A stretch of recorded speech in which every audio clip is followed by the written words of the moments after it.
ಈಗ ಪದ್ಯಮಾಲ ಶುರು ಮಾಡೋದು.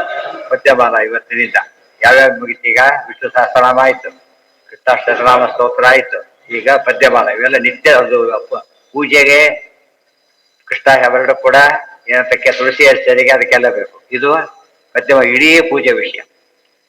ಇವೆಲ್ಲ ಆಗಿರೋದೆಲ್ಲ ಪೂಜೆ ಸಂಬಂಧಪಟ್ಟ ವಿಚಾರಗಳೇ. ವಿಷ್ಣು ಸಹಸ್ರನಾಮ ತುಳಸಿ ಅರ್ಚನೆ ಬೇಕಲ್ಲ, ಇವು ತುಳಸಿ ಕೃಷ್ಣಾಷ್ಟನಾಮ ಹಾಗೇನೆ. ಪದ್ಯಮಾಲ ಇಡೀ ಪೂಜೆ ಹಾಗೆ ಮಾಡಬೇಕು. ಅದು ಕೇಳಿದ್ರೆ ಒಂದು ಗೊತ್ತಾಗುತ್ತೆ ಆ ಮಾಡೋ ಪೂಜೆ ಸರಿ ಇಲ್ಲ ಅಂತೇಳಿ. ಇದು ಕ್ರಮಬದ್ಧವಾಗಿ ಮಾಡಿದರೆ ಮಾತ್ರ ಏನಾಗುತ್ತೆ? ಕ್ರಮಬದ್ಧವಾಗಿ ಮಾತ್ರ ಮಾಡಿದರೆ ಏನದು ಫಲ ಕೊಡಬೇಕು, ಪಾಠಕ್ಕೆ ಬರ ಆಗೋದಿಲ್ಲ. ಅದಕ್ಕೋಸ್ಕರ ಇದು ಓದಬಾರ್ದು. ಇದು ಮಾಡೋದು ಭಾರಿ ಕಷ್ಟ. ಫಸ್ಟ್ ಪೂಜೆಯ ಬಗ್ಗೆ ಕೆಲವು ವಿಷಯ ಹೇಳ್ತಾರೆ, ಎಷ್ಟು ಮಹತ್ವ ಇದೆ ಪೂಜೆಗೆ ಅಂತ ಹೇಳಿ ತಿಳಿಸ್ಕೊಡ್ತಾರೆ. ಅದೆಲ್ಲ ತಿಳಿದಿರ್ಬೇಕು. ಗೊತ್ತಾಯ್ತಾ? ಯಾತಕ್ಕೆ ಮಾಡಬೇಕು ಆಚಾರ ಹೇಳ್ತಾರೆ. ನಾವು ಬರೀ ತಾರತಮ್ಯ ತಿಳ್ಕೊಂಡ್ರೆ ಸಾಲದು, ಅದನ್ನ ಅಪ್ಲೈ ಮಾಡ್ಕೋಬೇಕು. ಅಪ್ಲೈ ಮಾಡೋದು ಅಂದ್ರೆ ಪೂಜೆ. ಪೂಜೆ ಅಂದ್ರೆ ಏನು? ಡ್ಯೂ ರೆಸ್ಪೆಕ್ಟ್, ಅದು ಪೂಜೆ. ದೊಡ್ಡೊಬ್ಬರನ್ನ ಗೌರವ ಬನ್ನಿ ಅಂತ ಅದು ಗೌರಿ ಪೂಜೆ. ಗೊತ್ತಾಯ್ತಾ? ಅದು ಭಾರಿ ದೊಡ್ಡವ್ರು ಬಂದ ಕೂಡಿಸಿ ನಮಸ್ಕಾರ ಮಾಡಿ ಕರೀತಾರೆ, ಉಳಿದವ್ರು ಬನ್ನಿ ಅಂತ ಕರೀತಾರೆ, ಇಲ್ಲಿ ಕುತ್ಕೊಳ್ಳಿ ಅಂತ ಹೇಳ್ತಾರೆ, ಬಂದಾಗ ನಮಸ್ಕಾರ ಮಾಡಿ ಕೂಡಿ ಅಂತ ಹೇಳ್ತಾರೆ. ಅಂತೂ ಎಲ್ಲರೂ ಸ್ವಾಗತ ಮಾಡಬೇಕು. ಚಿಕ್ಕವರು ಅಂತ ಎಲ್ಲ ನೋಡಾಗಿಲ್ಲ, ಪರಪ ಕೊಡು ಅಂತ ಹೇಳ್ತಾರೆ, ಇಲ್ಲ ಅದು ಒಂದೇ. ಆ ರೀತಿ ಮಾಡಬಹುದು, ಕ್ರಮ ಇದೆ. ಅದು ಹರಿಕೆ ಪಾದ್ಯ ಬಂದವರಿಗೆಲ್ಲ ಯಾವ ರೀತಿ ಪೂಜೆ ಮಾಡಬೇಕು ಅಂತ ನಿಯಮ ಇದೆ. ಅದನ್ನ ಹೇಳೋದಕ್ಕೆ ಇದು ತಿಳ್ಕೊಂಡೇ ಮಾಡಬೇಕು, ಸರಿಯಾಗಿ ಮಾಡಬೇಕು. ಏನದು?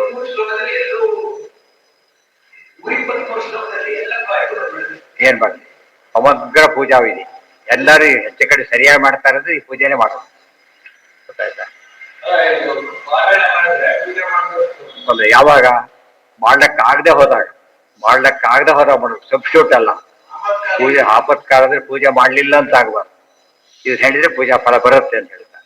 ಅದು ಎಲ್ಲ ಅನುಕೂಲ ಇದ್ದು ಕೂಡ ಅಂತ ಹೇಳಿದ್ರೆ ಇಲ್ಲ. ಅಲ್ಲ, ಆಪತ್ಕಾಲದ ವ್ರತದಲ್ಲಿ ಆ ಹಾಲು ಕೊಡ ವೃದ್ಧಿ ಸಾಲು ಒಪ್ಪೋದಿಲ್ಲ. ಈ ಹಾಲೇ ಆಗಲ್ಲ.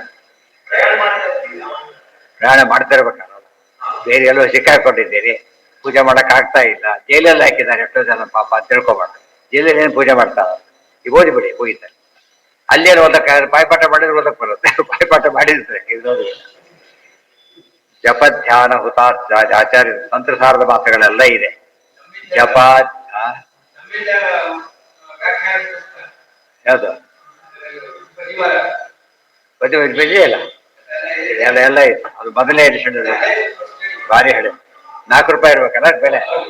₹4 ಮೊದಲು ಮಾಡಿದ್ದು. ಅಲ್ಲಿ ದುರ್ಗದಲ್ಲಿ ಇದ್ದಾಗ, ಚಿತ್ರದುರ್ಗ ಬಹಳ ಇದೆ. 75 ಅಲ್ಲ, 75 ಅಲ್ಲ, ಸ್ವಲ್ಪ ಜಾಸ್ತಿ ಇತ್ತು. 81 ಯಾವಾಗ? 81 ಹಾಗೆ ಇರುತ್ತೆ ನೋಡಿ, ಇರುತ್ತೆ ಅಲ್ಲಿ 2ನೇ ಪೇಜಲ್ಲಿ. ರುಪೀಸ್ ಅಲ್ಲ, ಈಗ 81. ಹೌದು. ಹಾಗಿದ್ದ ಮುಂಚೆ ಕನ್ನಡದಲ್ಲಿ ಅದು ಪ್ರಕಾರ ಇದಾಗಿರ್ಲಿಲ್ಲ. ಕನ್ನಡದಲ್ಲಿ ಮಾಡಿರಲಿಲ್ಲ, ಫಸ್ಟ್ ಟೈಮ್ ಕನ್ನಡದಲ್ಲಿ ಮಾಡಿದ್ರು. ಈಗ ಎಷ್ಟು ಪ್ರಿಂಟ್ ಆಗಿದೆ ಗೊತ್ತಾ? ಅದು ಸಿಕ್ಕಾಬಟ್ಟೆ ಸರ್ತಿ ಆಗಿದೆ. 12 ಸರ್ತಿ ಅಂತ ಹೇಳಿದಾಗ ಕೆಲವು ಹಾಗೆ ರಿಪೀಟ್ ಮಾಡಿಬಿಟ್ಟಿದೆ. ರಿವೈಸ್ ಎಡಿಷನ್ ಇದು ಸ್ವಲ್ಪ ಹೆಚ್ಚು ಸೇರಿಸಿ ಮಾಡಿದ್ದು 12 ಸರ್ತಿ. ಬರೀ ರಿಪೀಟ್ ಇನ್ನೂ ಜಾಸ್ತಿ ಆಗಿಬಿಟ್ಟಿದೆ. ಇದು 12th, ಇದು 12th ಸರಿಯಾಗಿ. ಇದು 12th, ಅದು 10th. ಅದು ಹೌದು, ಅದು ರೀಪ್ರಿಂಟ್ ಆಗಿದೆ ಮತ್ತೆ ಹಾಗೆ ಎಷ್ಟೋ ಸಲ ಅದು ಚೇಂಜ್ ಮಾಡಿದ್ದೇನೆ, ಆಮೇಲೆ ಬಂದಿದ್ದೆ. ಹೀಗಾಗಿ ಬಹಳಷ್ಟು ಒಂದು 25,000 ಕಾಪೀಸ್ ಖರ್ಚಾಗಿರುತ್ತೆ. ಗೊತ್ತಾಯ್ತಾ? ಆ ₹4 ಇದ್ದಾಗಂತೂ ಏನು ಯೋಚನೆ ಇಲ್ಲ, ಹೋದಾಗೆಲ್ಲ ತಗೊಂಡು ಫಸ್ಟ್ ಟೈಮ್ ಬೇರೆ ಬಂದಿತ್ತು ಅದು. ಹೌದು, ಆಗ ಅವಾಗ ಆ ಕಾಲನೇ ಬೇರೆ ಇತ್ತು. ಆಗ ಯಾರು ₹4-5 ಪುಸ್ತಕ ಹಿಂದೆ, ಯಾರೋ ಪುಸ್ತಕ ₹4 ಪುಸ್ತಕನ ಯಾವುದೋ ಒಂದು ಮಠದಲ್ಲಿ ಇಟ್ಕೊಂಡಿದ್ರು. ಗೊತ್ತಾಯ್ತಾ? ಅದು ಯಾರು ತಗೊಳ್ತೇವೆ ಒಂದೇ ಕಾಪಿ ತಿಂದಾನೆ ಅಷ್ಟ ಪಾಪ. ಒಂದು ವಾರ ಇದ್ದ. ನಾನು ದಿವಸ ಹೋಗಿ ಕೇಳ್ತಿದ್ದೆ ಎಷ್ಟು ಪುಸ್ತಕ. ಅವಾಗ ತಗೊಳಕ್ ದುಡ್ಡೇ ಇಲ್ಲ ಆಗಿದೆ ಕಾಲಕ್ಕೆಲ್ಲ. 25 ಪೈಸಾ ಆ ಪೈಸದ ಲೆಕ್ಕ ಬರ್ತು, ರೂಪಾಯಿ ಲೆಕ್ಕದಲ್ಲಿ ಸಾಮಾನ್ಯ ದೊಡ್ಡ ವ್ಯವಹಾರ ಬರ್ತಿದ್ದಿಲ್ಲ ಕಾಲದವ್ರು. ದಿವಸ ತಗೋಬೇಕು ಅಂತ ಅಪೇಕ್ಷೆ, ದುಡ್ಡಿಲ್ಲ. ನಾವು ಎಷ್ಟು ಕೊಡ್ಬೋದು ಅಂತ ಕೇಳಿದ. ₹1 ಕೊಡ್ತೀರಿ ಅಷ್ಟೇ ಪರಭಾವನೆ ಅಂತ ಹೇಳಿದ. ಕೊಡೋದಿಲ್ಲ ಅಂತ ಹೇಳಿದ. ಪ್ರಭಾಷೇರಿ ಬರ್ತಾ ದ್ವಾರ ಇಟ್ಕೊಂಡಿದ್ದಾರೆ, ಖರ್ಚಾಗಿಲ್ಲ. ಈಗ ವಾಪಸ್ ಹೇಳ್ಬೇಕೀಗ ನಮ್ಮ ಮನೆಯಲ್ಲಿ ಅಡ್ರೆಸ್ ಕೇಳ್ಕೊಂಡು ಮನೆ ಬಂದು ಕೊಂಡೋದ್ರೆ ₹1 ಕೊಟ್ಟು ಮನೆ ಕೇಳ್ಕೊಂಡು ಅಂದ್ರೆ ಅಷ್ಟು ಕಷ್ಟ ಇದ್ದ ಕಾಲ. ಈಗ ₹100 ಅಷ್ಟೇ ಅಂತ ಕೇಳ್ತಾರೆ, ₹100 ಅಷ್ಟೇನ ಆ ಕಾಲ. ಹೌದು, ಅವಾಗ ಬೇಕಾಷ್ಟು ಶಿಕ್ಷಕರು ಬೇಕಲ್ಲ, ಅದು ರಿಪೀಟ್ ಭಾಳ ಜಾಸ್ತಿ. ಹಾ, ಇದಲ್ಲ.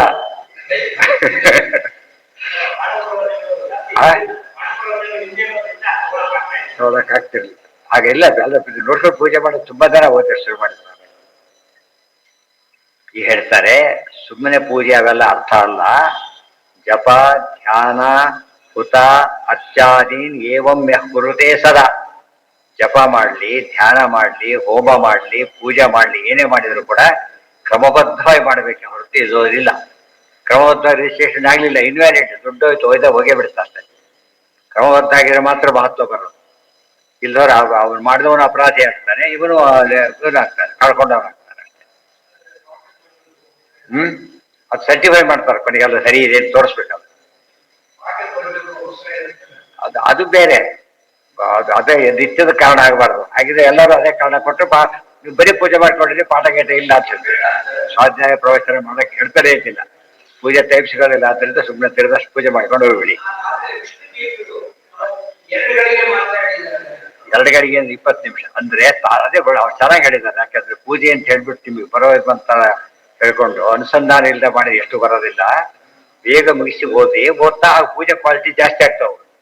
ಅದೇ 20 ನಿಮಿಷ ಒಳ್ಳೆ ಕ್ವಾಲಿಟಿ ಬರ್ತಾರೆ. ಚೆನ್ನಾಗಿ ಓದೋರು 3 ತಾಸನಲ್ಲಿ ಬರೀ ಕ್ವಾಲಿಟಿ ಬೇರೆ, ಓದ್ದೇ ಇದ್ದವ್ರು ಬರೀ ಕ್ವಾಲಿಟಿ ಬೇರೆ.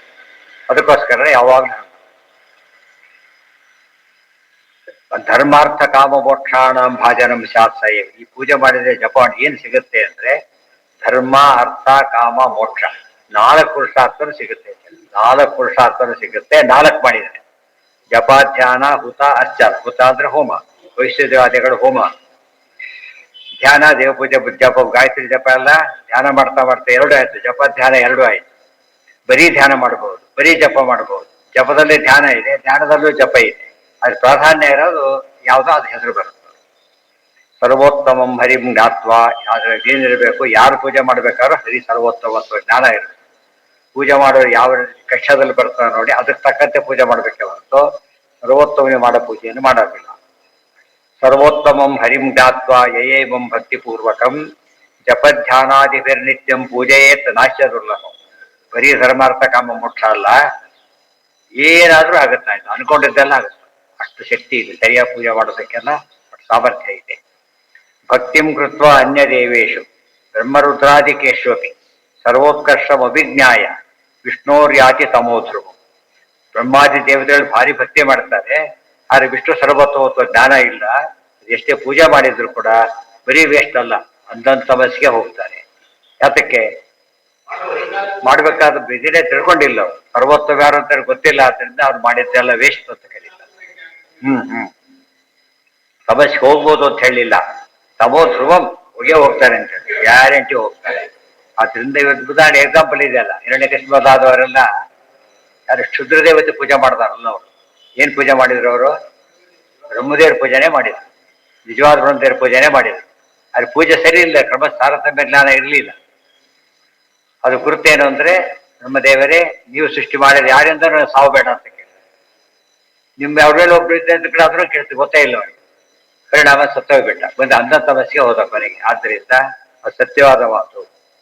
ಭಕ್ತಿಂ ಕೃತ್ವ ಅನ್ಯ ದೇವೇಶು ಬ್ರಹ್ಮರುದ್ರ. ಅದಕ್ಕೆ ಪೂಜೆ ಮಾಡಾಗ ಟ್ರೈನಪ್ ಮಠದಲ್ಲಿ ಪೂಜೆ ಮಾಡಾಗ ಸರಿಯಾಗಿ ಟ್ರೈನಪ್ ಮಾಡ್ಬಿಡು. ಪೂಜೆ ಮಾಡ್ತೀಯ ಖಾಲಿ ಮಾಡು, ಏನು ಅವನೇ ಮಾಡಿದ್ದೆ ತಗೊಂಡಿದ್ದು ಆಗಬಾರ್ದು. ವಾಚ್ ಮಾಡಬೇಕು, ಟ್ರೈನಿಂಗ್ ಮತ್ತೆ ಪರೀಕ್ಷೆ ಕೊಡ್ಬೇಕು. ಆ ಗ್ರಂಥ ಹತ್ರ ವಿದ್ವಾಂಸರು ಕೂಡಿಸಿ ಕೇಳ್ಬೇಕು, ಅವ್ರು ಏನೇನು ಬರುತ್ತೆ ಹೇಳೇನಿ, ಈ ವಿಷಯ ಗೊತ್ತಾದೇನು ಕೇಳಬೇಕು. ಕೊಟ್ಟೇ ಬಿಡ್ತಾರೆ, ಅವನಿಗೆ ಏನು ಗೊತ್ತಿರೋದು. ಇದರಿಂದ ಎಲ್ಲ ಕ್ವಾಲಿಟಿ ಸರಿಯಾದ ಕಡಿಮೆ ಆಗಕ್ಕೆ ಶುರುವಾಗ ಹೋದವ್ರಿಗೆ ಕೆಲಸ ಆಗೋದಿಲ್ಲ. ಅದಕ್ಕೆ ಏನಂತಾರೆ, ಇವನ್ ತಪ್ಪು ಅಂತ ಹೇಳೋದಿಲ್ಲ, ಆ ಪೂಜೆ ಮಾಡಿದ್ದೆ ತಪ್ಪು ಅಂತ. ಹಾಗೆಲ್ಲ ಮಾಡಬಾರ್ದು. ಭಕ್ತಿಂ ಕೃತ್ವ ಅನ್ಯ ದೇವೀಶು ಅದಾಯ್ತು. ನಯಜ್ಞಾನಿ ಚ ತೀರ್ಥಾನಿ ನೋಪವಾಸ ವ್ರತಾನಿ ಚ ದೈವತಾನಿ ಚ ಸರ್ವಾಣಿ ಪ್ರಾತುಂ ತಂ ನ ಶಕ್ನು ಕ್ವಚಿತ್. ಎಷ್ಟು ಯಜ್ಞ ಮಾಡಿದ್ರು, ಎಷ್ಟು ತೀರ್ಥಯಾತ್ರೆ ಮಾಡಿದ್ರು, ಏನು ಉಪವಾಸ ಏನೇ ಮಾಡಿದ್ರು ಕೂಡ ಈ ತಪ್ಪನ್ನ ಭಗವಂತ ಕ್ಷಮಿಸೋದಿಲ್ಲ. ವಿಷ್ಣು ಸರ್ವೋತ್ತಮತ್ವ ಜ್ಞಾನ ಇಲ್ಲದೆ ಮಾಡ್ತಕ್ಕಂಥ ಅನ್ಯ ದೇವತಾ ಪೂಜೆಗಳು ಬಂಧಕ, ಉದ್ಧಾರ ಮಾಡೋದಲ್ಲ, ಬಂಧಕ. ಸ್ವಲ್ಪ ದಿವಸ ಮಾಡಲಿಲ್ಲ ಹೇಳಕ್ಕೆ ಎಷ್ಟು ದಿವಸ ಮಾಡಿದ ಬೆಸ್ಟು ಬ್ರಹ್ಮದೇವರು ಮಾಡಿದ್ದು ಎಷ್ಟು ದಿವಸ 36,000 ವರ್ಷ. ಅವನ ಕ್ವಾಲಿಟಿ ನೋಡಿ. ಧ್ರುವ ಮಾಡಿದ 6 ತಿಂಗಳು ಆಯ್ತಾ. 6 ತಿಂಗಳಿಗೆ ಧ್ರುವರಿಗೆ ಹೊಡೆದಿದೆ. ಪ್ರಹ್ಲಾದಗೆ 5 ವರ್ಷ. 5 ವರ್ಷ ಆಯ್ತು. 5 ವರ್ಷದಲ್ಲೇ 6 ತಿಂಗಳು ಮಾಡಿದ. ಆದ್ರೆ ಇವ್ರು ಸಿಕ್ಕಿದ್ದೇನೋ ಅವ್ರಿಗೆ ಸಿಕ್ಕಿದ್ದೆ ಸಚ್ ಅ ಲಾಂಗ್ ಪೀರಿಯಡ್. ಗುಂಡಾಗಿ ಎಷ್ಟು ಸರ್ವಿಸ್ ಅವ್ರಿಗೆ ಹೇಳ್ಬೇಕು ಅವರಿಗೆ. ಕೆಟ್ಟ ಶಿಕ್ಷೆಗಳು ಜಾಸ್ತಿ ಶಿಕ್ಷೆ ಕೊಡ್ತಾರೆ. ಗುಂಡ ಸರ್ವಿಸ್ ಜಾಸ್ತಿ ಆದ ಶಿಕ್ಷೆ ಜಾಸ್ತಿ ಆಗುತ್ತೆ. ಅರ್ಥ ಆಯ್ತಾ? ಅದರಿಂದ ಯಾವಾಗಲೂ ಕೂಡ ಒಳ್ಳೇದ್ರಲ್ಲಿ ಸರ್ವಿಸ್ ಮಾಡಬೇಕೇ ಹೊರತು ಕೆಟ್ಟದಲ್ಲಿ ಬಾಡಿ ಮಾಡಿದ್ದೇನೆ ಅಂತ ಹೇಳ್ಸ್ಕೊಳಕ್ ಹೋಗ್ಬಾರ್ದು. ದೈವತಾನಿತ ಸರ್ವಾಣಿ, ಎಲ್ಲಾ ದೇವರು ಒಟ್ಟಾಗಿ ಸೇರಿದ್ರು ಉದ್ಧಾರ ಮಾಡಕ್ ಆಗೋದಿಲ್ಲ. ವರ್ಸ್ಟ್ ಕೇಸ್ ಅಂತ ಬರೀ ಪೇಪರ್ ಕೊಟ್ಟರೆ ಯಾರು ಪಾಸ್ ಮಾಡ್ಬೋದು ಯೋಚನೆ ಮಾಡಿ. ಎಲ್ಲಿ ಹೋಗ್ಬೇಕು ಅವನೀಗ? ಸರಿಯಾಗಿ ಬರ್ದಿದ್ದಾರೆ ಅವ್ರು ತಪ್ಪು ಮಾಡಿದ್ದಾರೆ ಕೊಡಿ ಅಂತ ಕೇಳ್ಬಹುದು. ತಪ್ಪೇ ಬರ್ದಿದ್ದಾರೆ ಒಂದು ಬರದೇ ಇಲ್ಲ, ಅವ್ನಿಗೇನು ಕೊಡ್ಲಕ್ ಬರುತ್ತೆ. ಆದ್ರಿಂದ ಸರಿಯಾದ ಹರಿರಿ ಆದ್ರೆ ತಪ್ಪು ಬರ್ದವ್ನಿಗೆ ಮತ್ತೆ ಚಾನ್ಸ್ ಕೊಡಬಹುದು. ಗೊತ್ತಾಯ್ತಾ? ಅದ್ರ ವಿರುದ್ಧ ಕಾಂಟ್ಯಾಕ್ಟ್ ಸರಿದ್ರೆ ಅವನಿಗೆ ಚಾನ್ಸು ಕೊಡೋದಿಲ್ಲ. ಹರಿಹಿ ದೇವತಾನಾಂ ಪರದೇವತಾನಾಂ ಸರ್ವದೇವಾನಾಂ ಪರಮಃ ಪೂರ್ಣ ಶಕ್ತಿಮಾನ್. ಹರಿಯೇ ಸರ್ವ ದೇವತೆಗಳಿಗೂ ಶ್ರೇಷ್ಠನಾದವನು ಮತ್ತು ಪರಿಪೂರ್ಣನಾದವನಾದ್ದರಿಂದ ಆತನ ಪೂಜೆನೇ ಫಸ್ಟ್ ಮಾಡೋದು. ಸ್ವತಂತ್ರ ಅನ್ನೇ ತದ್ವಶಾಹಿ ಸರ್ವೇ ಅತಸ್ಥ ಜಗದ್ಗುರು. ಉಳಿದರಾತನ ವಶ ವಶೀ ವಶೇ ನಕಶ್ಯಾಮಿ. ಸ್ತೋತ್ರದ ಅರ್ಥ ಅದು. ಬ್ರಹ್ಮಾದಯಶ್ಚ ತದ್ಭಕ್ತ್ಯ ಭಾಗಿನೋ ಭೋಗ ಮೋಕ್ಷಯೋ. ಬ್ರಹ್ಮಾದಿಗಳು ಕೂಡ ಭಾರಿ ದೊಡ್ಡವರಾಗಿದ್ದಾರೆ ಅಂದ್ರೆ ದೇವರ ಆರಾಧನೆ ಮಾಡಿದ್ರೆ ಫಲ ಎಲ್ಲಿ ಬಂದಿದೆ? ಅದು ಸ್ತೋತ್ರ 8ನೇ ಅಧ್ಯಾಯ ಪೂರ್ತಿ ಅದನ್ನೇ ಹೇಳ್ತೀವಿ. 7ನೇ ಅಧ್ಯಾಯ ಪೂರ್ತಿ ಅದನ್ನೇ ಹೇಳಿದ್ರು. ಬ್ರಹ್ಮಾದಿಗಳೆಲ್ಲ ಪದವಿ ಬಂದಿದ್ದೆಲ್ಲ ವಿಷ್ಣುವಿನ ಆರಾಧನೆ ಮಾಡಿನೇ, ಲಕ್ಷ್ಮೀನಾರಾಯಣ ಆರಾಧನೆ ಮಾಡಿನೇ ಬಂದಿರೋದು ಅಂತ ಹೇಳ್ಬಿಟ್ಟಿದ್ದಾರೆ. ಸ್ವತಂತ್ರ ಆದ್ದರಿಂದ ಅವರು ತಮ್ಮ ವ್ಯಾಪ್ತಿ ಮೀರಿ ಫಲ ಕೊಡಕ್ಕೆ ಸಾಧ್ಯ ಇಲ್ಲ. ಆದ್ದರಿಂದ ಫಲ ಕೊಡೋದೆಲ್ಲ ಯಾರು ಮುಖ್ಯವಾಗಿ ಫಲ ಮತ್ತು ಕ್ಯಾಶಿಯರ್ ಹತ್ರ ಹೋದ್ರೆ ದುಡ್ಡು ಕೊಡೋದಿಲ್ಲ. ಅವ್ರು ಚೆಕ್ ಕೊಟ್ಟು ಯಾರು ಆಗಿದ್ರೆ ಕೊಡ್ತಾರೆ, ಎಲ್ಲರಿಗೂ ಕೊಡೋದಿಲ್ಲ. ಸಂಬಳ ದಿವಸ ನಿಂತ್ಕೊಬಿಟ್ಟು ಇವ್ರಿಗೆ ಕೊಡ್ತಾರ? ಕೆಲಸ ಮಾಡಿದವ್ರಿಗೆ ಅಷ್ಟೇ ಕೊಡ್ತಾರೆ.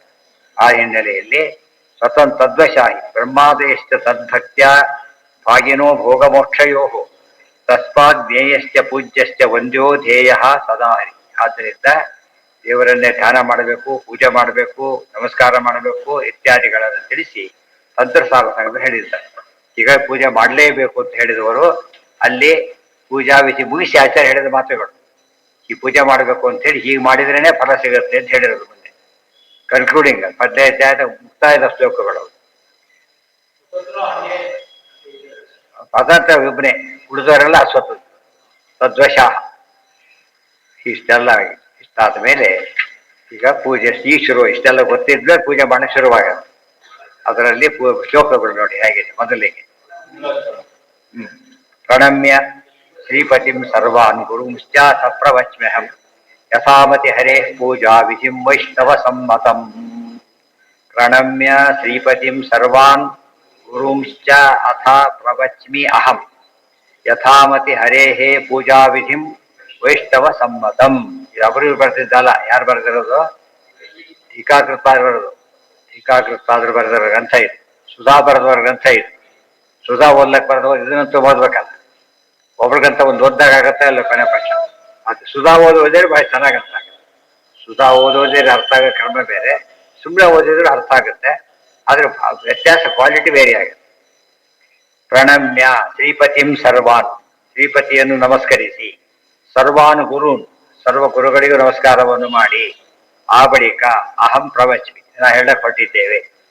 ಹರಿ ನಮಸ್ಕಾರ, ಗುರು ನಮಸ್ಕಾರ ಎಲ್ಲದಕ್ಕೂ ಆಗಬೇಕು. ಯಥಾಮತಿ ಹರೇ ಪೂಜಾ ವಿಧಿ, ಹೇಗೆ ಹೇಳ್ತೇವೆ? ಚಿಕಾರ ಹೇಳ್ತಾರೆ, ನಂಗೆ ತಿಳಿದಷ್ಟು ಹೇಳ್ತೇನೆ.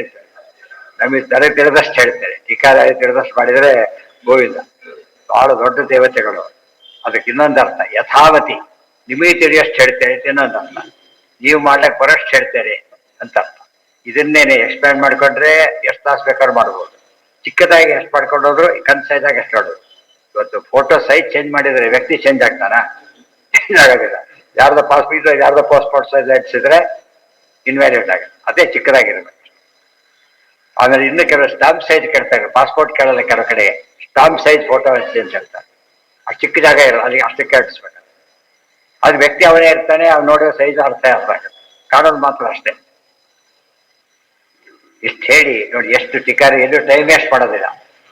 ಶುರು ಮಾಡಿಸ್ಬಿಡ್ತಾರೆ ತಕ್ಷಣ. ಆದೌ ಮೊದಲಿಗೆ, ಇಲ್ಲಿ ಪದಕ್ಕೆ ಅರ್ಥ ನೋಡ್ಬೇಕು. ಶ್ರೀಪತಿಯನ್ನ ಪೂಜಾ ಮಾಡಿ ಅಂತ ಹೇಳಿದ್ರಿಂದ ಇದು ಯಾವ ದೇವ ಪೂಜಾ ಇದು? ವಿಷ್ಣು ದೇವ ಪೂಜಾ ಪದ್ಧತಿ. ವಿಷ್ಣು ದೇವ ಪೂಜಾ ಪದ್ಧತಿ ಹೇಳ್ತಾ ಇದ್ದೇವೆ.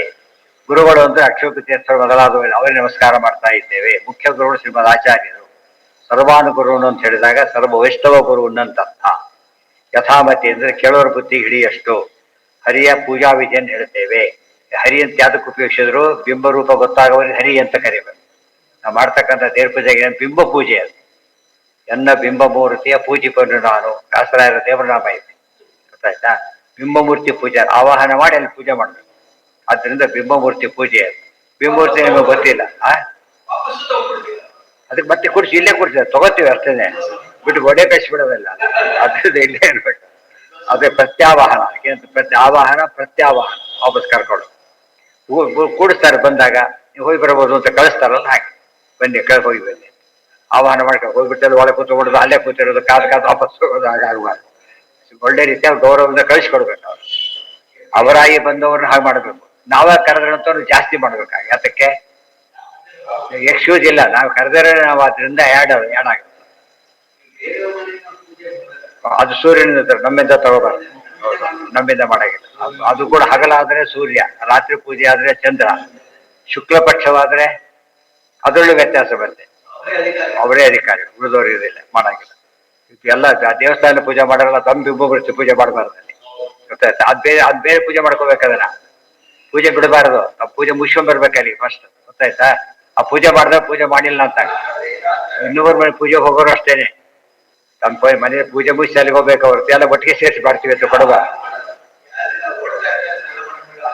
ಪೂಜೆ ಯಾರ ಕರೆದ ಪೂಜೆನೇ ಇಲ್ಲ, ಮನೆಯದು ಪೂಜೆ ಇಲ್ಲ ಆಗಿರ್ಬಾರ್ದು. ಆ ತಪ್ಪುಗಳಿಂದಾಗಿನ ಫಲ ಸಿಗೋದಿಲ್ಲ. ಅದು ವೈಷ್ಣವ ಸಮ್ಮತ ಹೇಳ್ತಾರೆ. ಯಾವ ಪೂಜಾ ವಿಧಿ ಇದು ಅಂದ್ರೆ ವೈಷ್ಣವ ಸಮ್ಮತ. ವೈಷ್ಣವ ಸಮ್ಮತ ಅಂದ್ರೆ ಏನು ಅಂತ? ಎಷ್ಟೋ ಪಕ್ಕದ ಮೇಲೆ ವೈಷ್ಣವರು ಇರ್ಬೋದು, ನಮಗೆ ಅವ್ರ ಪೂಜೆ ಇಲ್ಲ ಅದು ಅಲ್ಲ.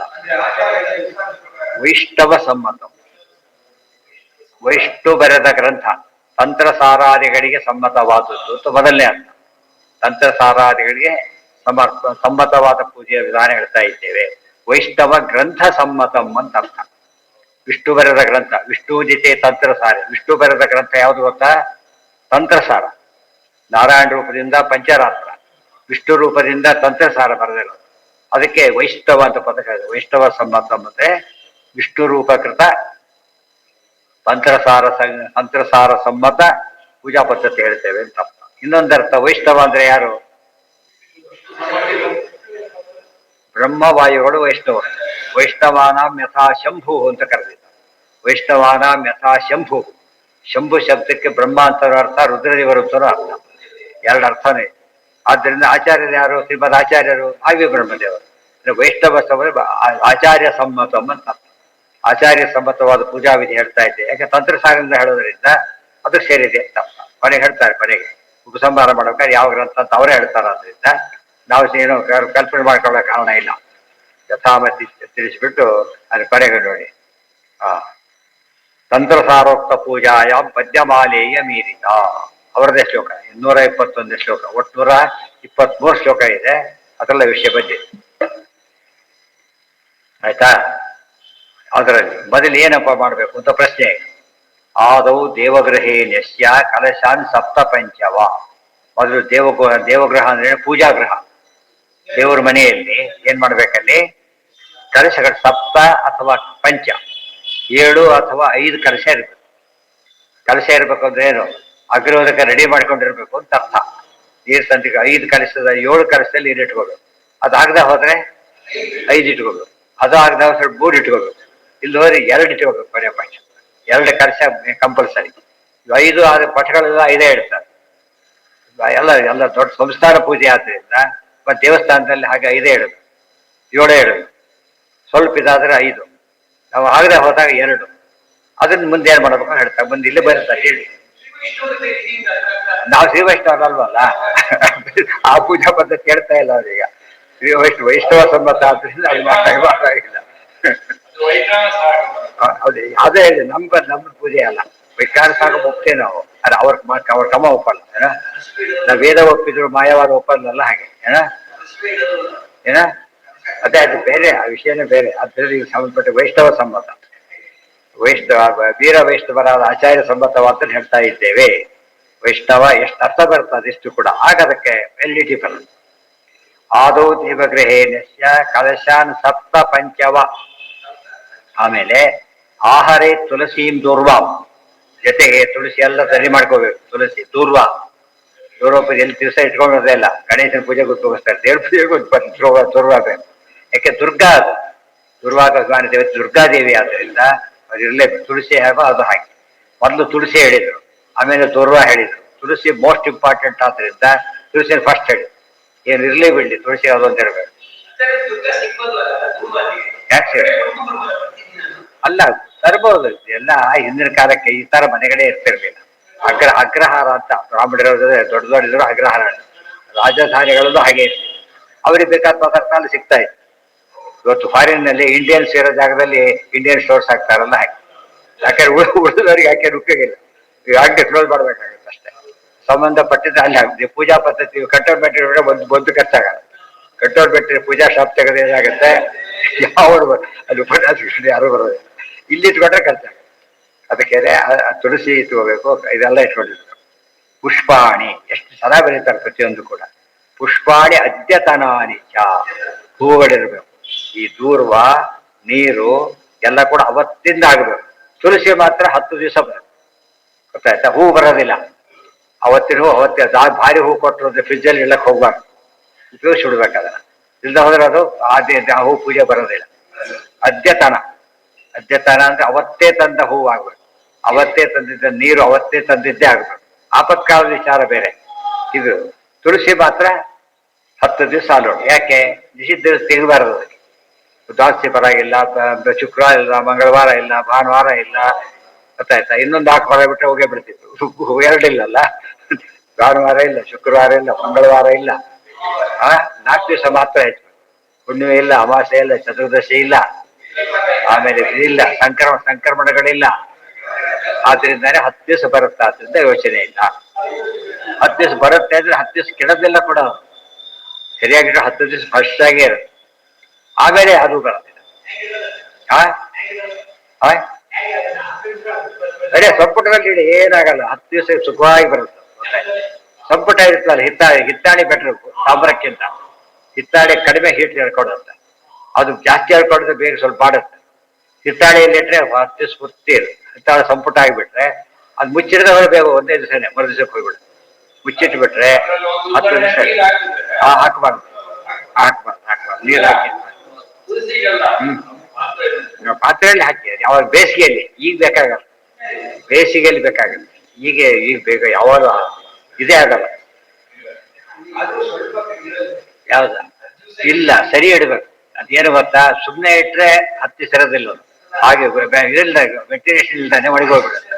ಅದಕ್ಕೆ ತೆಗಿಬೇಕಲ್ಲ. ದಿವ್ಸಕ್ಕೆ ತೆಗೆದು ಮತ್ತೆ ಮುಚ್ಚಿಟ್ಬಿಟ್ರೆ ಏನಾಗ, ಓಪನ್ ಮಾಡಿ ಇಟ್ಬಿಟ್ರೆ ಸಾಕು. ಎಷ್ಟು ಬೇಕು ಅಷ್ಟು ತಗೊಳ್ಳೋದು, ಮತ್ತೆ ಓಪನ್ ಮಾಡಿಡೋದು. ಇಲ್ಲ 2 ಸಂಪುಟ ಮಾಡಿ ಅದು ತೆಗೆದಿಡೋದು, ದಿವಸ ಉಪಯೋಗಿಸ್ತಿರೋದು. ಆ ರೀತಿ ಮಾಡಿದ್ರೆ ಏನಾಗಲ್ಲ. ಹಾಗೆ ಮುಚ್ಚಿಟ್ರೆ ಬರೋಲ್ಲ, ಹೋಗ್ಬಿಡುತ್ತೆ. ಪೂರ್ತಿ ತೆಗೆದಿಟ್ರು ಇರಲ್ಲ, ಪೂರ್ತಿ ತೆಗೆದಿಟ್ರು ಒಂದೇ ದಿವಸನೇ ಇರೋದು. ಮರುದಿವಸ ಕಾಲ ಪಾಡೇ ಹೋಗ್ಬಿಟ್ರೆ ಶಾಸ್ತ್ರ ಹೇಳಿದೆ. ಯಾಕೆ ಸಂಡೆ ರಿಜಿಸ್ಟ್ರೇಷನ್ ಮಾಡಿಸ್ಬಾರ್ದು? ಯಾಕೆ? ಗೌರ್ಮೆಂಟ್ ಆಡಿದೆ ಅಷ್ಟೇ. ಇದು ಶಾಸ್ತ್ರ ಹೇಳಿದ ವಿಷಯ. ರೀಸನ್ ಇದ್ದೇ ಇದೆ. ಅದು ಪೂರ್ತಿ ಪಾಳೆ ಲೇಟ್ ಆಗ್ತದೆ, ಸಂಜೆ ಇದಿಲ್ಲ. ಪಾಳೆ ಲೇಟ್ ಆಗೋದು ಸಾಧನೆ ಇದ್ದು ಬಿಟ್ರೆ 9 ಒಳ್ಳೆ ಪೂಜೆ ಎಲ್ಲ ಮುಂದೆ ನೈವೇದ್ಯ ಹೋಗಿರ್ಬೇಕು. ಬಿಡಿಸೋದು ಕೊಟ್ರೆ ತಪ್ಪು. ಅದಕ್ಕೆ ಜನ ಏನ್ ಮಾಡ್ತಾರೆ ಅದಕ್ಕೆ ಅಂದ್ರೆ, ಒಂದಿದೆ ಬಂಧನ ಹೇಳ್ತಾರೆ. ಪುಣ್ಯ ಬರೋದು ಪಾಪ ಬರುತ್ತೆ, ಅವಾಗ ಹುಷಾರಾಗಿ. ಕೆಲವು ಅದಕ್ಕೋಸ್ಕರ, ಕೆಲವು ಆಕ್ಚುಲಿ ಫ್ಯಾಕ್ಟ್, ಕೆಲವೆಲ್ಲ ಮಾಡಬಹುದು. ಅಲ್ಲ, ಇನ್ನೊಂದು ಹೇಳ್ತಾರೆ, ಬರೀ ಪೂಜೆಗೆ ಅಷ್ಟೇ ಆದ್ರೆ ಒಂದು 4-5 ದಳ ಬಿಡಿಸ್ಕೋಬಹುದು. ದ್ರಾಕ್ಷಿಗೆ ಮಾತ್ರ ಇಲ್ಲೇ ಇಲ್ಲ. ಉಳಿದ ದಿವಸದಲ್ಲಿ ಬರೀ ಪೂಜೆ, ಅವತ್ತಿನ ಪೂಜೆಗೆ, ನಾಳೆಗೆ ಇಟ್ಕೋಬಾರ್ದು. ಮತ್ತೆ ಅದನ್ನ ಅವತ್ತಿನ ಪೂಜೆಗೆ ಅಷ್ಟೇ ತಗೊಳ್ಳು. ಮರುದಿವಸ ಬೇರೆ ಒಳ್ಳೆ ದಿವಸ ಫುಲ್ ವಾರಕ್ಕಾಗಷ್ಟು ಇಟ್ಕೋಬಹುದು ಪೂಜೆ. ಅಲ್ಲದೆ ಹೋದ್ರೆ ಇನ್ನೊಂದು ಆಪ್ಷನ್ ಏನಂದ್ರೆ, ಅಲ್ಲಿ ಕೆಳಗೆ ಸುತ್ತ ಬಿದ್ದಿರುತ್ತೆ ಒಂದೊಂದು ದಳಗಳು. ಅದು ಆರಿಸ್ಕೊಬರೋದು ದೋಷ ಇಲ್ಲ, ಬಿಡಿಸ್ಬಾರ್ದು ಅಷ್ಟೇ. ಕೆಳಗೆ ಬಿದ್ದಿದ್ದು ತರ್ಬೋದು.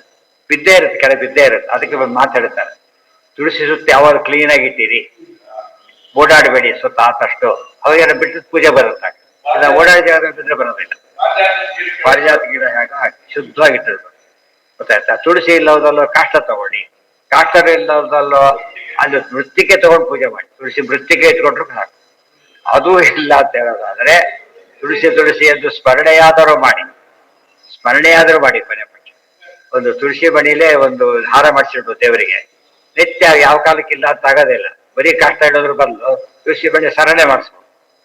ಮನೆಗೆ ಇಷ್ಟು ದೊಡ್ಡ ಸರ ಏನು ಬೇಕಿಲ್ಲ, ಇಷ್ಟಕ್ಕೆ ಒಂದು ಮಾಡಿಸ್ಬಿಟ್ರೆ ಈ ತುಳಸಿ ಇರೋದು ಪೂಜೆ ಆಗೋ ಚಾನ್ಸೇ ಇಲ್ಲ ಆ ರೀತಿ. ಬಟ್ ಅದರ ಅಭ್ಯಾಸ ತುಳಸಿನೇ ಬಿಟ್ಟು ಬಿಡಬಾರ್ದು. ಮತ್ತೆ ಹೇಗೋ ಹಾರ ಹಾಕ್ತೀವಿ ಅಂತೇಳಿ ಹಾಗೆ ಮಾಡಬಾರ್ದು. ದೊಡ್ಡ ಸಿಟಿಗಳಲ್ಲಿ ದೊಡ್ಡ ಇದ್ರೊಳಗೆ ನಿತ್ಯ ಸಿಗೋದು ಕಷ್ಟ. ಬೇರೆ ಊರಿಗೆ ಹೋದಾಗ ಅವ್ರಿಗೆ ಇರೋದಿಲ್ಲ ಕೆಲಸ.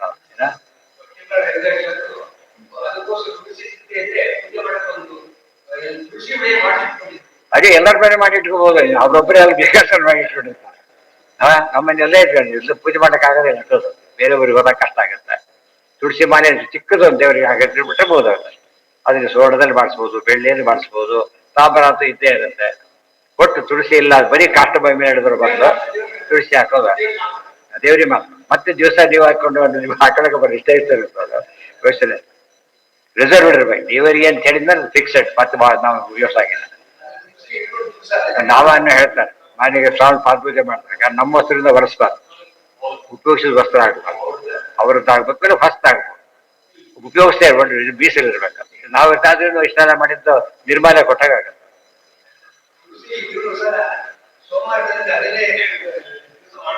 ಏನ ಅದು ಹೇಳಿದಲ್ಲ, ನಿತ್ಯ ಒಂದು ಹಾಕಿ ಅದ ತಪ್ಪಿಲ್ಲ.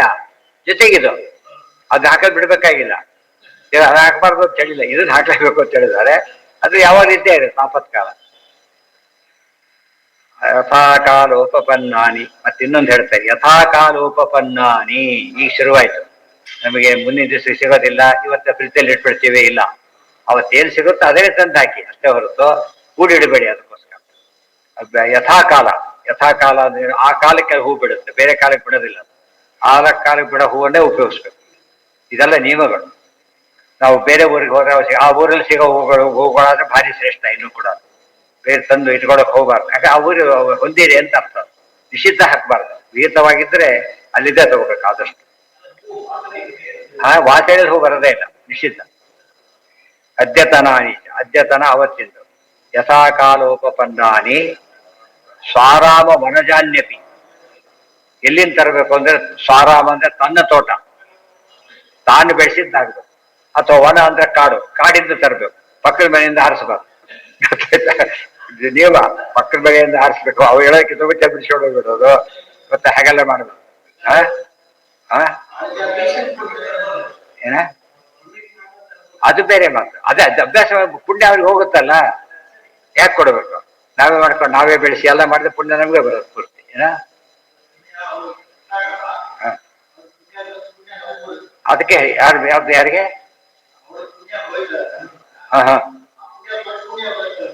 ಅವರಿಗೆ ಕೊಟ್ಟಿಲ್ಲ. ನೀವು ಎಸ್ಕೇಪ್ ಸೋಮವಾರ ತೋಟದಿಂದ ಕೊಟ್ಟಾಗಲಿಲ್ಲ, ಬೇಕಾಷ್ಟಿದೆ ಕೊಡಿ. ಅವು ಬೇರೆ ಮಾತು. ತಂದು ಕೊಡಿ, ಅಲ್ಲ ನೀವು ಮಾಡಿದ್ದೆ ಇಲ್ಲ ನಿಮ್ಮದು ಕೊಡಿ ಅಂತ ಹೇಳಿದಾಗ ನೀವು ಡಿಪೆಂಡೆನ್ಸ್ ಬಂದೋಯ್ತು. ಈಗ ಆ ಪುಣ್ಯ ಬರೋದಿಲ್ಲ ಅಂತಲ್ಲ, ಬಟ್ ಆ ಕ್ವಾಲಿಟಿ ಬರೋದಿಲ್ಲ. ಈ ಕಮಿಷನ್ ಎಷ್ಟು ಬರುತ್ತೆ ನಿಮಗೆ, ನೀವೇ ಮಾಡಿದ್ರೆ ಎಷ್ಟು ಬರುತ್ತೆ? ಕಡಿಮೆ ಆಗುತ್ತೆ. ಪುಣ್ಯದ ಕೆಲಸದಲ್ಲಿ ಯಾವಾಗಲೂ ಕೂಡ ಆಫ್ ಮಾಡ್ಬೇಕಾದ್ರೆ ಏನ್ ಮಾಡ್ಬೇಕು ನಾವು? ಹೆಚ್ಚು ಪುಣ್ಯ ಬರೋದನ್ನ ತಗೋಬೇಕು. ಗೊತ್ತಾಯ್ತಾ? ಪಾಪ ಬರೋದ್ರಲ್ಲಿ ಪಾಪ ಬರಬಾರ್ದು, ಮಿನಿಮಮ್ ಪಾಪ ಬರಬೇಕು. ಅಂದ್ರೆ ಅನಿವಾರ್ಯವಾದ್ರೆ ಅಷ್ಟಿರ್ಬೇಕು, ಉಲ್ಟಾ ಪಲ್ಟ ಆಗಬಾರ್ದು. ಪಾಪ ಮ್ಯಾಕ್ಸಿಮಮ್ ತಗೊಂಡು ಪುಣ್ಯ ಕೊಟ್ಬಿಟ್ರೆ ಬದೀತಾ ಇರ್ತದೆ. ಅದರಿಂದಲೇ ಇದೆಲ್ಲ ವ್ಯವಸ್ಥೆ ಮಾಡಿಕೊಂಡಾಗ ಏನಾಗುತ್ತೆ ಅಂದ್ರೆ ಪುಣ್ಯ ಪೂರ್ತಿ ಸಂಪಾದನೆ ಮಾಡಕ್ಕೆ ಅವಕಾಶ ಸಿಗುತ್ತೆ. ಎಲ್ಲೋ ಹೋದ ಅವ್ರಿಗೆ ಒಬ್ಬರು ತುಳಸಿ ಹೊತ್ತುಗಳು ಹೂ ಒಬ್ರು ಕೊಟ್ಟು ಅವರೊಬ್ರು ನೀರೊಬ್ರು ತಂದಿಟ್ಟು ಇವ್ರಿಗೆ ಏನ್ ಬಂತು ಕಡೆಗೆ ಹಾಕಿದಾಗ ಆಯ್ತು ಅಷ್ಟೇ. ತಾನು ಕಷ್ಟಪಡ್ಬೇಕು ಅದಕ್ಕೋಸ್ಕರ, ತಾನೇ ಹೊತ್ತಿರೋರು ತರಬೇಕು. ಹುಡುಗವ್ರ ಕೈಲಿ ತರಿಸ್ಬಾರ್ದು, ಹೀಗೆ ತರಬಾರ್ದು. ಅದ್ರ ಮುಂದೆ ಮಧ್ಯದಲ್ಲಿ ಬಂದಿದೆ ಅದೆಲ್ಲ ಕೂಡ. ಅದ್ರ ಬೆರಳು ಇಟ್ಕೊಂಡು ತರಬಾರ್ದು, ಉಗುರು ತಾಕಿಸ್ಬಾರ್ದು, ಮತ್ತೆ ಉಸಿರು ತಾಗಬಾರ್ದು. ಅದು ಹೀಗೆ ಹಿಡ್ಕೊಂಡ್ ಬರ್ಬೇಕು, ಬೇರೆ ಮುಚ್ಚಿರ್ಬೇಕು, ಓಪನ್ ಆಗಿ ತರಬಾರ್ದು, ಧೂಳು ಬೀಳುತ್ತೆ. ದೊಡ್ಡ ವಿಧಿವಿಧಾನ ಇದೆ ಅದಕ್ಕೆ. ಅದು ಬಂದ್ಬಿಟ್ಟಿದೆ ಅದು.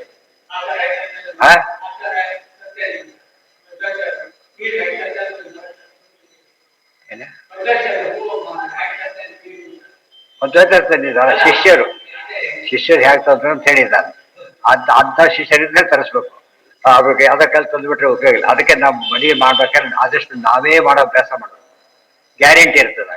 ಇನ್ನೊಬ್ಬರಿಗೆ ಅವ್ರ ಮನೆ ನಮ್ಮ ಮನೆ ಅವ್ರ ಮನೆ ಬೇರೆ ಇರುತ್ತೆ, ಗೊತ್ತಾಯ್ತಲ್ಲ. ಅದನ್ನ ತಪ್ಪ ಅನಿವಾರ್ಯ ಹೊರತು ಯಾಕೆ ಹೇಳ್ತಾರೆ ಅಂದ್ರೆ ಇನ್ನೊಬ್ರು ಮಾಡಿದ್ದು ಅಂತ ನೀರೇ ತಂದಿಟ್ಕೋ. ಆದಷ್ಟು ಕೂಡ ಫುಲ್ ಪುಣ್ಯ ಬರುತ್ತೆ, ನಿಮಗೆ ಕ್ಲಾರಿಟಿ ಇರುತ್ತೆ ಮತ್ತು ಫುಲ್ ಕಾನ್ಫಿಡೆನ್ಸ್ ಇರುತ್ತೆ, ಮಡಿ ಇದೆ ಹಾಗಿದೆ.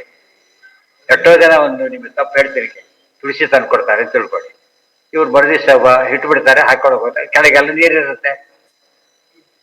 ಚಳಿಗಾಲದಲ್ಲಿ ಏನಾಗಿರುತ್ತೆ ಅಲ್ಲಿ ಎಲ್ಲ ಒಟ್ಟು ನೀರಿರುತ್ತೆ. ನಿಮ್ಗೆ ಹೋಯ್ತು ಮರಿಗೆಲ್ಲ ಬತ್ ಸ್ನಾನಕ್ಕೆ ಹೋಗ್ಬೇಕಷ್ಟೆ, ಬೇರೆ ದಾರಿನೇ ಇಲ್ಲ. ಅದಕ್ಕೆ ಮೊದಲು ನಾವೇ ರೆಡಿ ಮಾಡಿ ಇಟ್ಕೊಟ್ರೆ ಅವ್ರು ನೋಡ್ಬೇಕು, ನೋಡ್ಬಿಟ್ಟು ನೀಟಾಗಿ ಒರೆಸಿಬಿಟ್ಟು ಸ್ವಲ್ಪ ಇದು ಮಾಡಿ ಇಟ್ಬಿಟ್ರೆ ಸರಿ. ತುಂಬಾ ಸ್ವಲ್ಪ ಆಫಾಸ್ ಆಗುತ್ತೆ, ಒಳ್ಳೆ ಟೈಮ್ನಲ್ಲಿ ಬಸ್ ಸ್ನಾನಕ್ಕೆ ಹೋಗ್ಬೇಕು, ಮತ್ತೆ ಬೇರೆ ದಾರಿನೇ ಇಲ್ಲ. ಮೈಸೂರು ಇದ್ದೇ ಇರುತ್ತೆ ಗಿಡದಲ್ಲಿ. ಚಳಿಗಾಲದಲ್ಲಿ ಸಾಮಾನ್ಯ ತೀರಾ ಕಾಮನ್, ಮಳೆಗಾಲ ಚಳಿಗಾಲದಲ್ಲಿ. ಬೇಸಿಗೆಯಲ್ಲಿ ಮಾತ್ರ ಕಡಿಮೆ, ಆದ್ರೆ ಬೇಸಿಗೆಯಲ್ಲಿ ಸಮಸ್ಯೆ ಬರುತ್ತೆ, ಹುಳ ಬರುತ್ತೆ ಸಾಮಾನ್ಯ. ತುಳಸಿ ಮೇಲೆ ಹುಳ ಕೂತಿರುತ್ತೆ, ಚೆನ್ನಾಗಿ ತೆಗೆದು ತರಬೇಕು, ಇಲ್ಲವರೆ ಗುಣಕ್ಕೆ ದೇವ್ರು ಹಾಕಿಬಿಡ್ತೀರಿ, ಆ ಹುಳ ತೀರ್ಥಕ್ಕೆ ಹಾಕಿದ್ರೆ ವೃದ್ಧಿ ಬಂತು, ಯಾರು ಕುಡಿದ್ರೆ ಹೊಟ್ಟೆಯಲ್ಲಿ ಹೋಯ್ತು. ಸರಿಯಾಗಿ ತರಬೇಕಾದ್ರೆ ತುಳಸಿಗೆ ಎಲ್ಲ ಹುಳ ಬರಲ್ಲ, ಕೆಲವು ಹುಳ ಅದಕ್ಕೆ ಮಾತ್ರ ಬರಲ್ಲ. ಅದಕ್ಕೆ ಅದು ಹಾಕ್ಬೇಕಾದ್ರೆ ಹೀಗೆ ಹಾಕ್ತಾ ಇರ್ಬೇಕಲ್ಲ, ಈಗ ತಗೊಂಡು ಹಾಕಿದಾಗ ಅದು ಬಿದ್ದು ಹೋಗ್ಬಿಡುತ್ತೆ, ಇಲ್ಲ ಹೋದ್ರೆ ಅದು ಇದಾಗ್ಬಿಡುತ್ತೆ. ಈ ಕಾಲದಲ್ಲಿ ಸಮಸ್ಯೆ ಇಲ್ಲ, ಬರೋದಿಲ್ಲ, ಆಗ್ಬಿಡುತ್ತೆ. ಅದೇ ಹೇಳಿದ್ದು, ಇದೆಲ್ಲ ಬಂದಿದೆ, ಆ ತರ ಮಾಡ್ಬೇಕು. ಅದೇ ಬೇರೆ ಗ್ರಂಥಗಳು ಯಾಕೆ ಬರೀತಾರೆ, ಅದನ್ನು ಓದಿದಾಗ ವಿಷಯ ಎಲ್ಲ ಗೊತ್ತಾಗ್ಬೇಕು. ಇದಕ್ಕೆ ಏಕಾಶಿ ಉಪವಾಸ ಮಾಡಿ ಅಂತೇಳಿ ಏಕಾಶಿ ಉಪವಾಸ ಪ್ರವಚನ ಇಟ್ಟಾಗ ಹೇಳ್ತಾ ಕೂತ್ಕೊಂಡ್ರೆ ಯಾವ ಬರೋದೇ ಚಾನ್ಸ್. ಬೇರೆ ಮಾಡ್ಬೇಕಾದ್ರೆ ಪ್ರಸಂಗ ತಂದ್ಕೊಂಡು ಹೇಳ್ಬೇಕು. ಅವಾಗ ಏನಾಗತ್ತೆ, ಅದು ಹೆಸರೇ ನಮ್ಮ ಏಕಾಶಿ ಯಾಕೆ ಜನ್ಮ ಹೇಳಿದ್ರೆ ನಮ್ಮ ಪ್ರಸಂಗ ಬರಲೇ ಇಲ್ಲ, ಹೇಳಿಲ್ಲ ಅನ್ಬಾರ್ದು. ಮುಖ್ಯ ವಿಷಯ ಪ್ರಸಂಗ ತರ್ಕೋಬೇಕು ಏನಾರು ಮಾಡಿ. ಇವಾಗ ಬದರಿ ಶ್ರೇಷ್ಠ ಅಂತೇಳಿ ಹೇಳಿ ತರ್ಬೇಕು ಅವ್ರು. ಆಮೇಲೆ ಡಿಟೇಲ್ ಕೇಳ್ಕೊತಾರೆ. ಆಮೇಲೆ ಅವ್ರಿಗೆ ಗೊತ್ತೇ ಆಗದೆ ಹೋದ್ರೆ ಅಷ್ಟು ಕಾಡಾಗಿರ್ಬೇಕು. ಅಂಗಡಿಯಲ್ಲಿ ಬೇಕಾದ ಸಾಮಾನ್ಯ ಇರುತ್ತೆ, ಬಾಟ್ಲ ಇಷ್ಟು ಮಾತ್ರ ಹಾಕಿಟ್ಟಿರ್ತಾರೆ, ಇದೆ ಅಂತ ಗೊತ್ತಾಗ್ಲಿಕ್ಕೋಸ್ಕರ. ಆ ಕೇಳಿದ್ರೆ ಇದು ಕೊಡಲ್ಲ, ಅವರು ಒಳಗಿಂದ ಕೊಡ್ತಾರೆ. ಯಾಕಂದ್ರೆ ಇದನ್ನ ಶೋಗ್ ಇಟ್ಟಿರುತ್ತೆ. ಏನೇ ಬಡಿಸ್ಬೇಕಾದ್ರೆ ಮೆನ್ಯೂ ಬಡಿಸ್ತಾರೋ ಇಷ್ಟು ಮುಂದೆ ಕೇಳಿದ್ರೆ ಏನೋ ಅದಿಷ್ಟರಲ್ಲಿ ಯಾವ್ದಾರ ಕೇಳಿ ಅಂತ ಅರ್ಥ. ಅಲ್ಲಿಗೆ ನಾಳೆ ಇನ್ನೂ ಶುರುವಾಗಿಲ್ಲ, ಅದು ನಾಳೆಗೂ ಮುಗಿಯಲ್ಲ, ಶುರುವಾಗ ನಾಳೆ ಪ್ರಿಪ್ರೇಷನ್ನೇ ಜಾಸ್ತಿ ಯಾವಾಗ.